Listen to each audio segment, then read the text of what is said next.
regarding the European Parliament election 2024. It's a hot debate and it's a timing organization of our Diplomacy Foundation. Before starting our discussion, I would like to thanks to my participants today. They give their valuable insights and their comments as well as their very critical timing that we are going through in the Europe. Professor Ulrich Brückner, welcome to our panel. Thank you for accepting our invitation. Dr. Valeria Giannotta, thank you, Valeria, accepting our invitation. And also, Klaus Jurgens will be with us. Thank you, Klaus, for coming to our panel. And I will start the first round without any hesitant. I will give the first floor to Professor Ulrich. In the first round, we will discuss how we should interpret or discuss the European Parliament election results, and as well as the rising of the far-right parties, both in the Parliament and in general sense of the European countries. I would like to give the first floor to Professor Ulrich. So it's your floor. Thank you very much for the kind invitation. It's a big pleasure to be in that discussion today. So let me start with the first comment, the rise of the right wing. This was headline in a number of countries, and I just finished a conversation with the Chinese, who for the first time focused on what the European Parliament elections mean. So there is something like a global attention to what's going on here, and I think it has to do with that headline of the rise of the far right. When I look to the country that I'm least ignorant about, Germany, then we see an increase from before 10% to 15%, which doesn't sound like a landslide victory. Given that we had expectations that it could be up to 20, it is not as bad as it could appear, but it is something like a biased impression.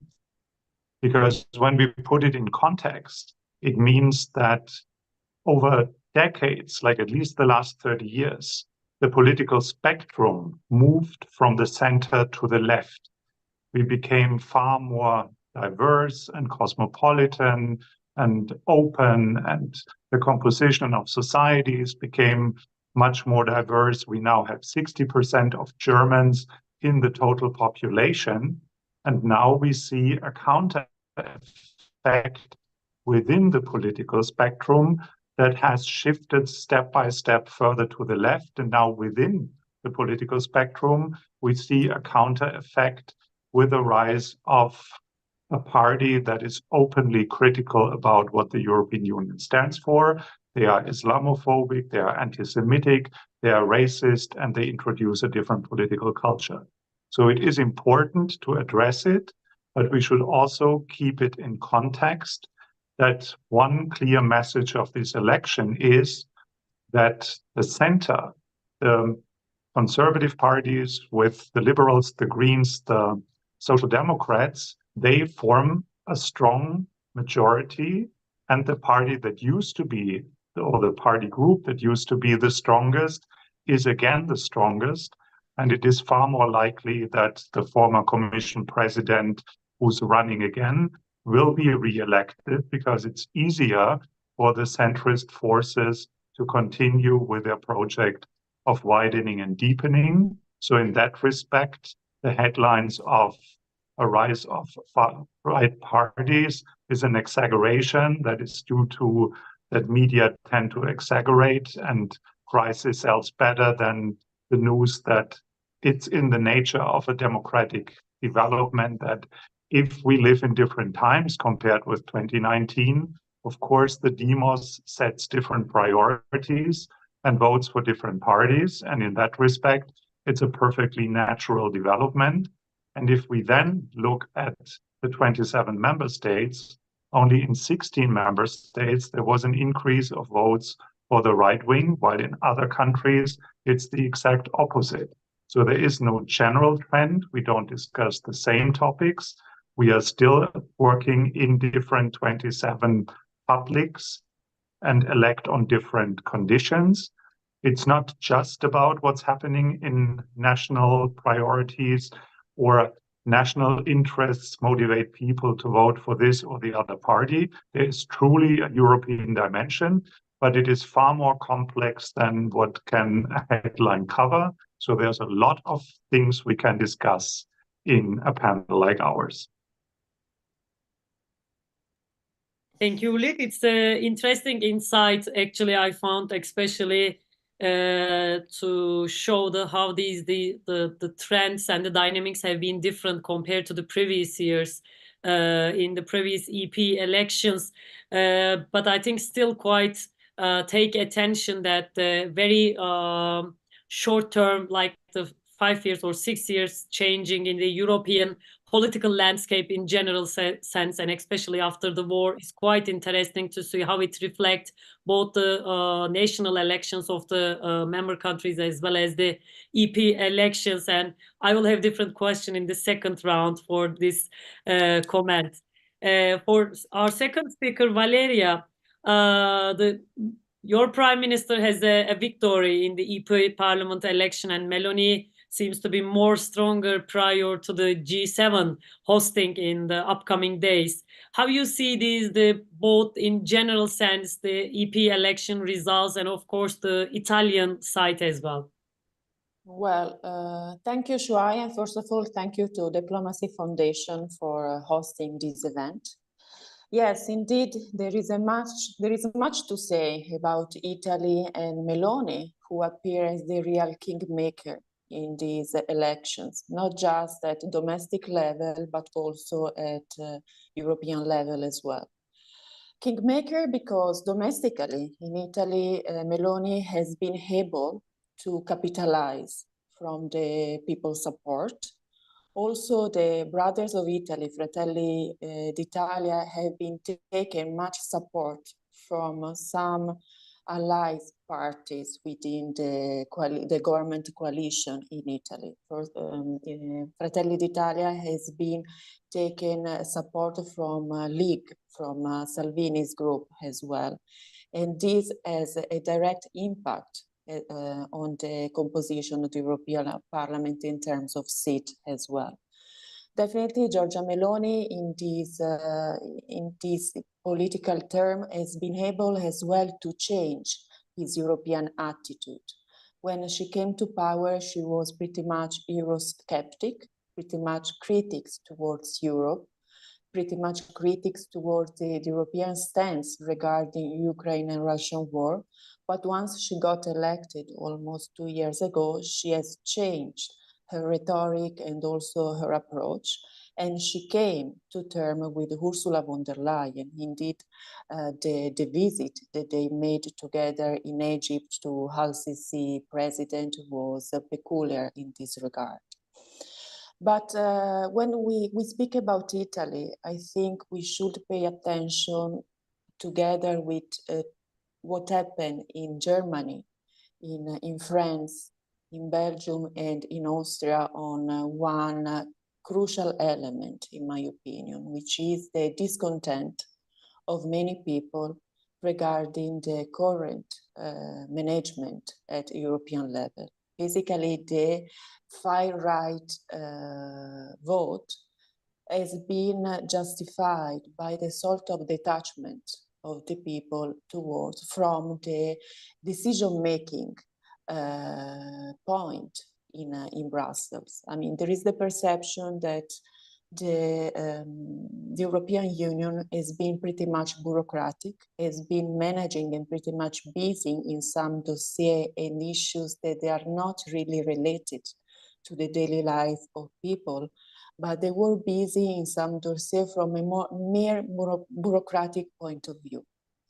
And here it comes the second point, I do believe, which is a clear signal that we need to take into account out of the box, that is the European approach towards some hot issues, such as irregular migration, which in some countries, such as Italy, is becoming a very thorny issue in terms of security and safety. Second issue is the economic inflation rate of Europe, as well as the so-called environmental issues that they've not been perceived in a positive way in certain countries, overall in the Mediterranean basin. This does not mean, of course, that those countries are against the green policies and the green decisions, but they do not agree with this kind of political approach. They perceive too much regulations, too much bureaucratic, and not really in line with the reality of those countries. I also believe that if we look at what happened in Italy, in France, and in Germany, we need to consider those countries as being the founding members of the European Union. Therefore, this is again a strong signal. There is a change on the table. Majority of people want a change, and I do believe that nowadays we are in front of a big challenge. And of course, out of the composition of the European Parliament and the coalition that is going to be created at the end of the month, whether the European People Party will get in coalition with the conservative bloc, with the leftists, or with the rightist bloc in the parliament, will give again a response to what the people are requesting nowadays. And basically, I think those are signals that nowadays Ursula von der Leyen or someone else has to take into account, because they are strong signals for a change, for an European Union which is much more in line to what the founding fathers wanted to have, much more accountable regarding to the people, and also much more accountable in terms of addressing the topics that the people believe are very crucial for their daily life. So I leave the floor to you and to Klaus, and I remain at your disposal. Thank you, Valeria. I think it's because time to time when I read some comments both in Turkey and other countries regarding the EP elections, I noticed that people doesn't get what's the weight of the EP is really matter, or EP election really matter in the people's daily life in different countries. And I think it's important point to mention this, because we generally ignore in this respect. I also some prepared questions for you for the second round. Klaus, I know that you have been traveling around the different European countries and across to Turkey as well. How you see the last election results, and also how you see, especially in some countries, has a very leading position, especially Austria, when it comes to the group of ID in the EP Parliament, and how it reflects their public opinion and the other countries, of course. Yes, hello, thanks, Şuay, dear friends, Valeria, Ulrich, absolute pleasure. Thanks to the diplomacy Vakfe. Now, try to be brief. Yes, yesterday I penned an article, and I used somewhat a bit sensationalist headline. I said, is the House Europe at risk of collapsing? Now, I don't believe it is at risk of collapsing, but then I made a little bit mathematics, and I came to just under 25% of the total vote actually having cast their ballots for not really center-right, far-right, in some cases extreme-right political parties. Now, this is 1 out of every 4 European citizens. So as I've said, I would say it is a wake-up call, but it is not the end of the project Europe. This is my first observation. My second observation is, indeed, when you take a look at Austria, is a good case in point, pretty much going into a far-right rhetoric, not openly saying we want to leave the European Union, but as if it basically doesn't exist, focusing on national items, blaming everything on Brussels, would have too much power, and saying what the the Sweden Democrats said in the last election, Sweden first, basically declaring Austria first. A very bizarre approach and not very precise. What does it actually entail? It's like Donald Trump, America first. So what exactly does it mean? You put it onto your banner, but do you change the welfare system? Do you stop migration? Do you leave the European Union? What? So it's a bit confused, to be honest. But as my dear colleague said before, we have to be careful. Apparently, the far-right parties found open doors into the voters' hearts and minds, maybe less so into their hearts, probably more into their purchasing powers. I put this yesterday as well. I made a little summary. The Austrian government, shortly before the election, very cleverly declared that every 4-person household would get a staggering amount of 52 euros annually, subsidizing inflationary energy costs. I consider this as an insult, to be honest. If you know how high the costs are in Austria and most other European countries, this was not necessarily public relations for the European Union or for the central government. This was basically playing into the far-right voter sentiment, saying the establishment is in charge in the post-pandemic world. Everything is going wrong. We don't know how to feed our families. And now what is going on in Brussels? We tell you, for example, Austria first, Sweden first. Hungary is another good case in point, Şuay. You mentioned me being around some countries. Now, if you take a look at Hungary, I just wrote down the exact number, 44.61% of the total vote over there actually can be considered not anti-EU, but definitely not center-right. I'm talking about the Fidesz party over there. And Fidesz, very cleverly, one of the 11 members of parliament in Europe now actually says, I support the European People's Party, but 10 said we want to go into the group of those who are not linked to any political faction in the previous parliament. Now we have to not only look at the conservatives and reformists and the ID group, we have to take a very close look at those groups where, for example, the German Alternative für Deutschland, after the split with Le Pen, the 15 members of parliament sit. And this is what makes me a little bit worried. Almost finished. Now, as I said, the House Europe is not yet collapsing, but it is a wake-up call. We have to, as far as I'm concerned, understand the dissatisfaction of large chunks of voters who are not by definition far-right, who simply say, this is enough. We want to tell our leading politicians it can't go on like this anymore. Give the far-right a try. What they don't understand is that the far-right cleverly buys into the economic dissatisfaction of large chunks of the voter base, but behind closed doors, they have their hidden agenda, only mentioning Islamophobia, only mentioning a kind of rebirth of the nation state as if we can go back to agricultural, non-globalized ways of life, and which of course is not possible. So there are so many issues at stake. The last one, promise then I shut up. I thought about, is it only to blame on the voters that they this time wanted to try something new? Is it only to blame on the far-right politicians who cleverly hijack voters' sentiment with a hidden agenda?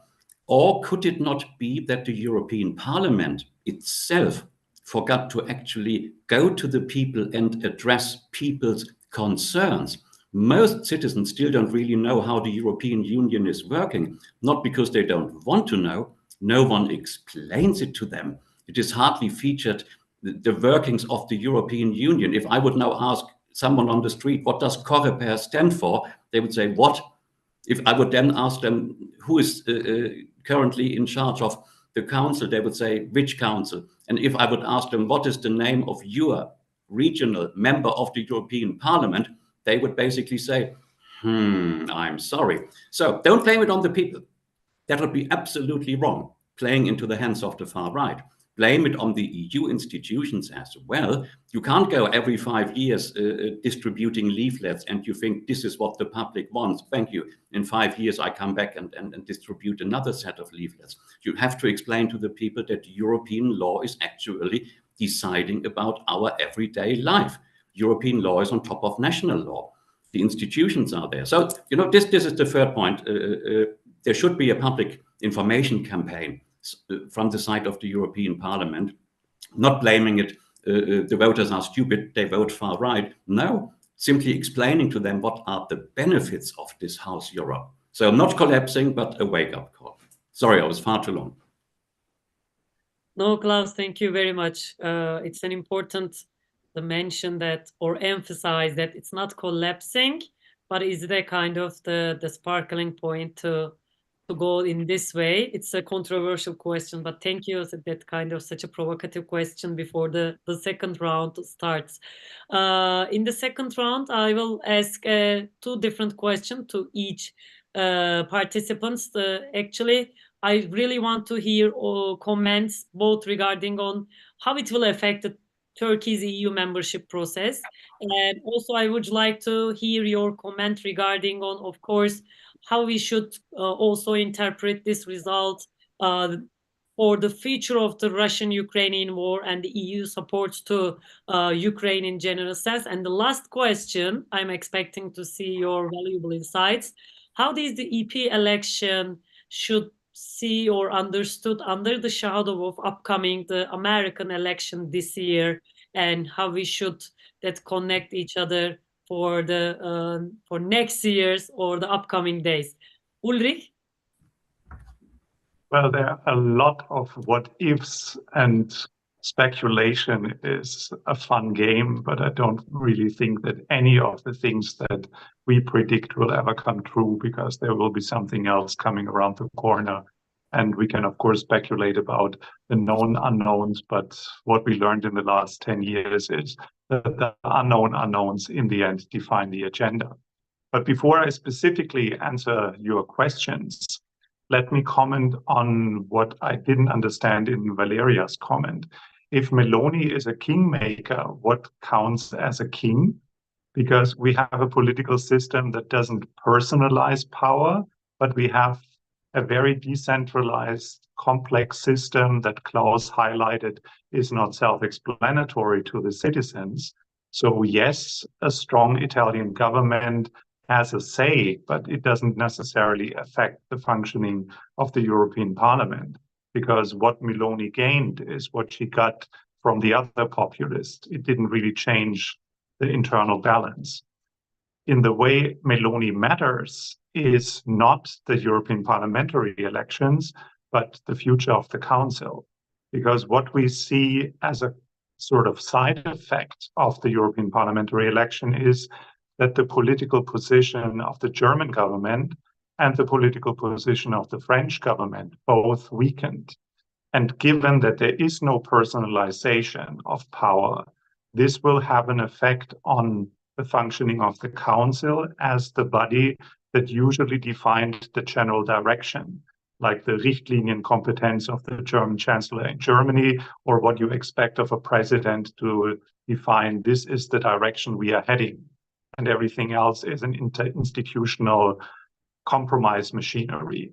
So we will see a strong parliament. They are able to form positions and they are strong enough to make majority vote. We will see a relatively stable European Commission with a very likely experienced Commission president who already announced that she wants to turn the European Union into a geostrategic actor. That slowly brings me to an answer to your question about, and what about EU enlargement or positioning the EU towards China and the United States? But the big question mark is, what is the leadership role of the European Council if Scholz is a chancellor with 15% of support in a secondary order election? And we even have discussion about snap elections in Germany, which they just commented on, oh no, we are not in the mood of doing this, while Macron instantly announced snap elections not for the president, but for the not so important Assemblée Nationale. So this is something that a lot of political observers underestimated as a side effect of what was considered European parliamentary elections, and then it fires back to the political stability within member states. And that makes it extremely difficult to predict what the long-term implications are. Because what we have already on the agenda is a recalibration of, if we learned the hard way that we are too dependent on Russian energy imports, and therefore we should address the dependency, then it doesn't take much to understand that we are also heavily dependent on the United States as a security provider, which made Macron give speeches over and over again to highlight that European strategic autonomy is instantly needed if we have a risk scenario that a president like Donald Trump could come up again with calling NATO obsolete. And this is what Macron once meant by NATO is brain dead. We still have the structures, but we don't have a vision, and we don't fully understand under what conditions we are going to use it as a security provider in a growing global conflict with other powers in the world. So this is another big challenge for the European Union to reorder its external relations, and it's to think about what is our future relationship with China. Because if we become increasingly dependent on something that Klaus described as, it goes without saying that globalization can be stopped because we are so mutually dependent that we would ruin our business model if we go into a trade war or use protectionist measures against each other. Then the dependency is there. And we have to think about what to do if China floods our markets with subsidized electric vehicles and windmills and solar panels and destroys our industries that we are still dependent on. At least in Germany, it's still 25% of our GDP that comes from manufacturing, and the car industry is still a backbone. So there is a lot on the agenda in which the immediate consequence of the loss of the Greens made the majority of the German members of parliament yesterday discuss whether we should swing from the Green Deal to focusing on it's the economy stupid, how can we go back to a more competitive position of the European Union in a growing conflict on a global scale with the United States and the IRA and China with its domestic economic problems. So we have to position ourselves in that respect.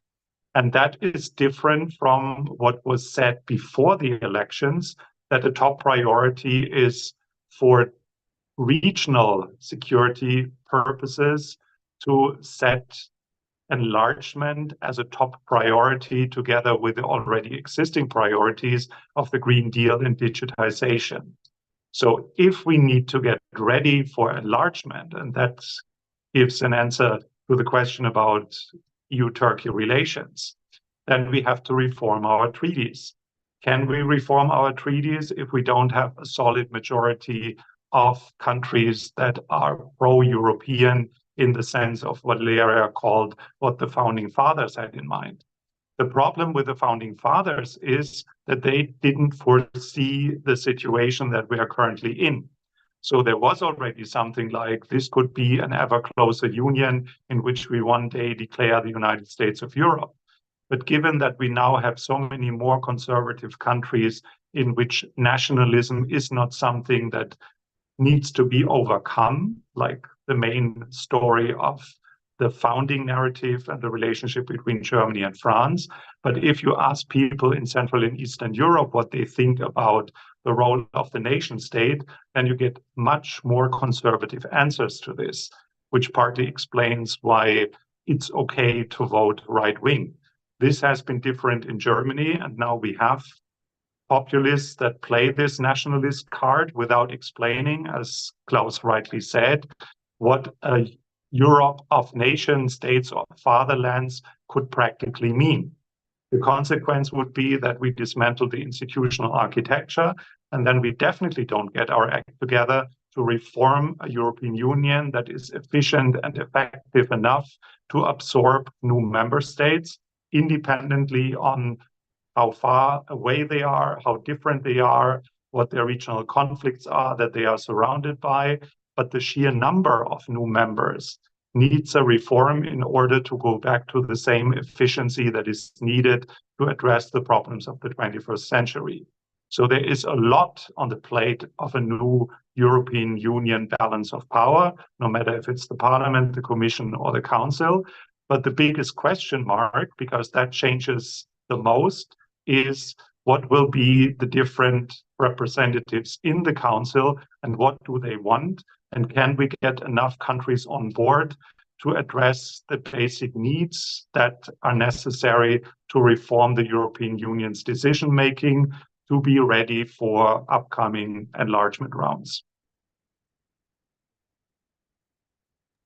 Thank you, Ulrich. Such a very broad and extent comment, especially regarding on the not only the Turkey's enlargement, but also in general sense how the EU's enlargement policies and the decision making process. I also find interesting to relate your comments on the China issue, which is a big deal, and also strategic autonomy is still, I think, controversy while the war is ongoing. But many thanks for these very interesting inputs.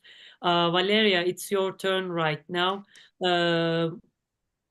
Yes, just a brief note, because when I mentioned about Meloni as kingmaker, I mean, of course, we have to consider the balance of power within the parliament, but definitely Meloni and the groups Meloni belongs to the conservative has increased its seats.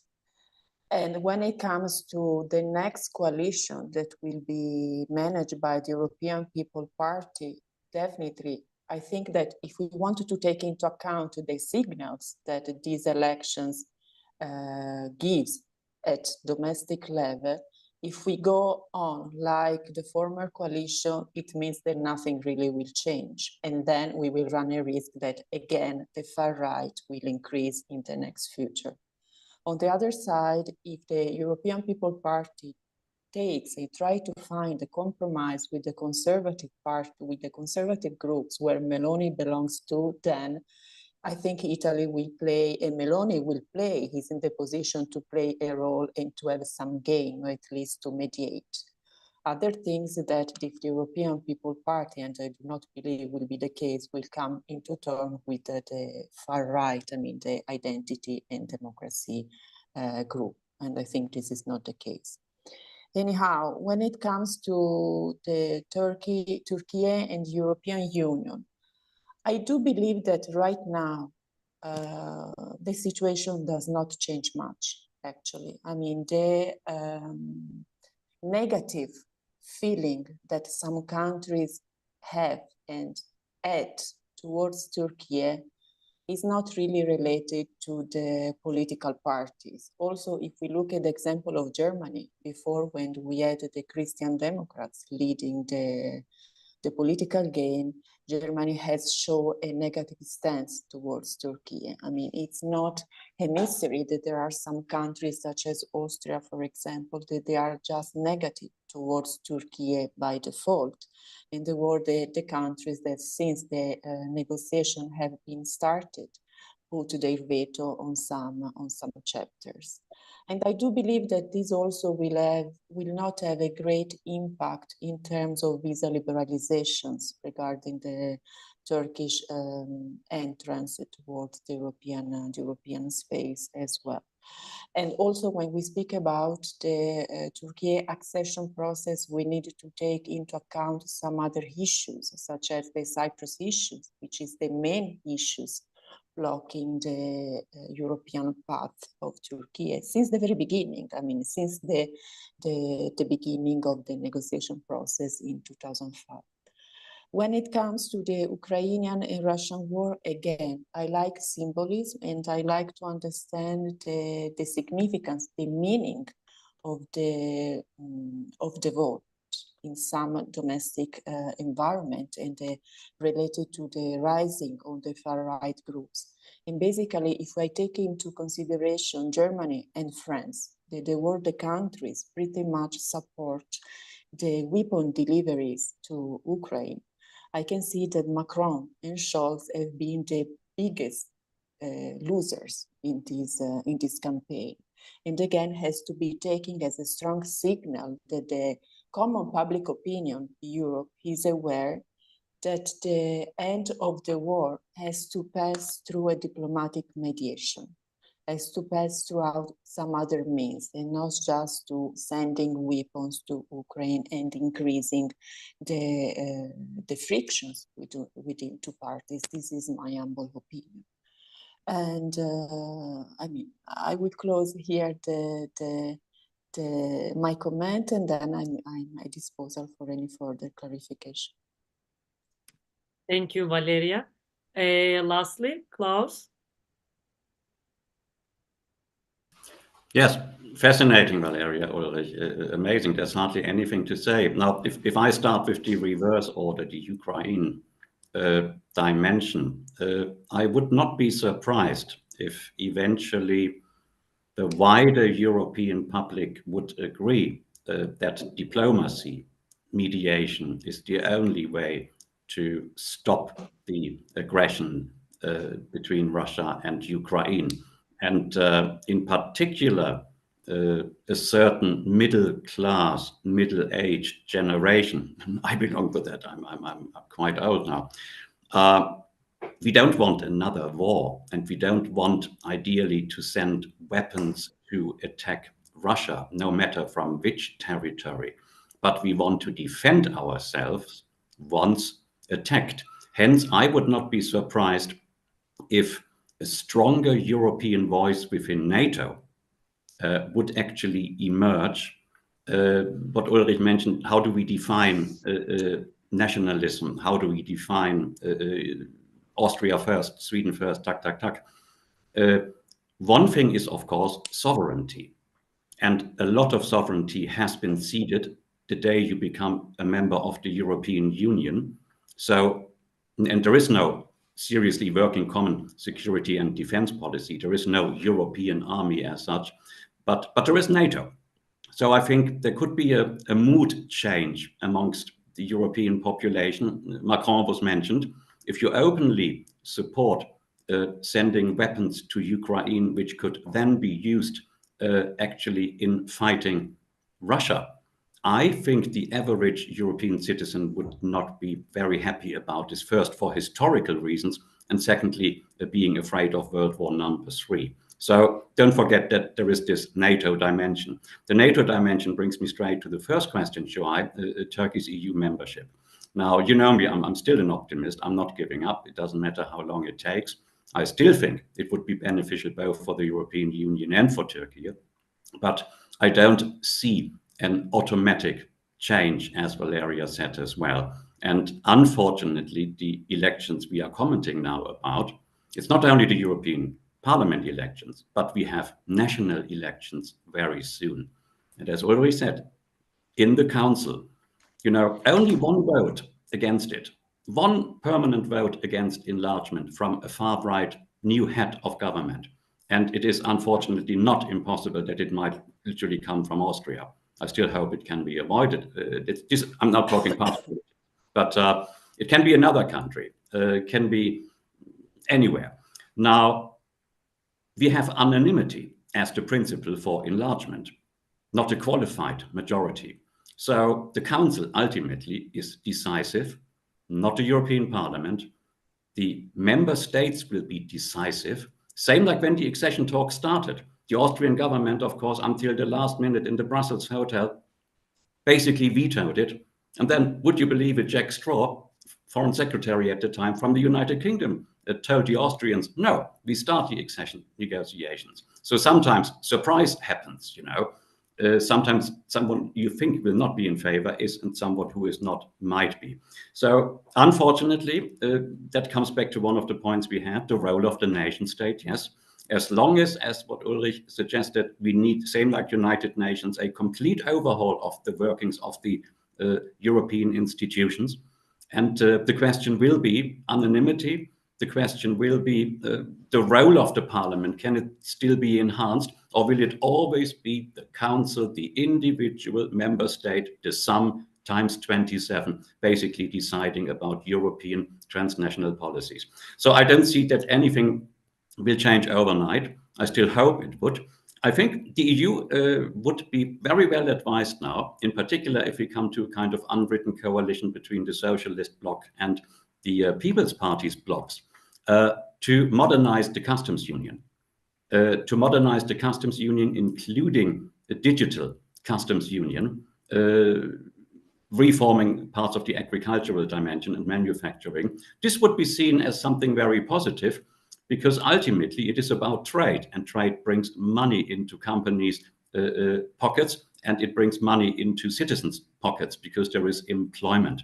So customs union could be the first thing. Secondly, I would still say visa liberalization is an absolute must, and any European politician should finally go back to the year 2013, when highly well-esteemed expert Gerald Knaus basically drafted the visa liberalization roadmap, and he just over 70 points. He did the same for Moldova and other countries. And he always said, look, it is not only that Turkey has to tick off all these points. Maybe Brussels should understand that the critical issues, in particular, how we define terror. And the Turkey's position, how we define terror, is different from, sorry guys, Luxembourg, for example. You know, there is no terror. Okay, don't get me wrong, I love the country, but I have to make a point, a journalistic point. So yes, visa liberalization should come. I hope that the island visas, which we have now for the 10 Greek islands, could actually convince someone in Athens that the Turks don't stay forever illegally, but they actually go back home because they have a family, money and income. And why would they move to another country with high unemployment, no family and no income? This is the dimension Turkey has to explain to Brussels and the European Parliament. Look, our people don't move to your territories. We just bring money as tourists and as business people. Maybe there could be a change of heart in this regards. Last point, yes, snap elections. Again, it brings us back to the role of the nation state. Now, we have another example, a former EU member state called the United Kingdom. One prime minister once gambled his entire political career because he did not listen to his closest advisors and went ahead with the Brexit referendum, waking up in the morning and saying this can't be true. That was the end until he came back as foreign secretary. Now, Rishi Sunak declared the same against his entire own party to go to the polls on the 4th of July. Will he win? He will have the biggest defeat the Conservative Party probably ever saw since its foundation. So now Macron. What would happen if Macron loses and someone from the far right in 2 years' time, 3 years' time, in 2027, then becomes the president? It is not entirely impossible that Marine Le Pen might actually spend these 2 years campaigning. And let us not forget, Macron will basically have a national parliament, perhaps even not in his favor. This happens so often in France. You have a socialist as the president, and you have a right or center-right majority in parliament. Now, this could happen as well. The problem is, last point, all of this will lead to a certain we don't want to enlarge today. First, we have to take care of our nation states. We have to perhaps reform the European Union.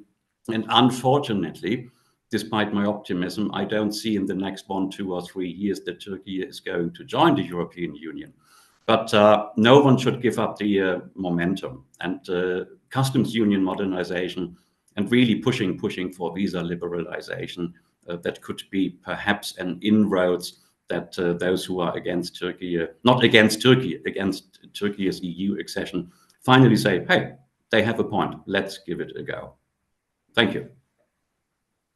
Thank you, Klaus. I just want to make some 1-2 minutes wrap up what we have been talking today before the closing this panel. I got the different insights regarding the how we should interpret the elections, and how we should expect what will change. But I'm also in the same page with all of you. I'm not expecting a big changing on those issues, and especially Turkey's EU membership process. It seems a little bit tackled in the custom union modernization, visa liberation, and some other very specific and the structural agenda priorities right now. But on the other hand, it seems that there is something happening in the political landscape in the European Union in general sense. Maybe we not easily mentioned that going a very far right in a one day, but not going staying the same as well as we seen in the last EP elections 5 years ago.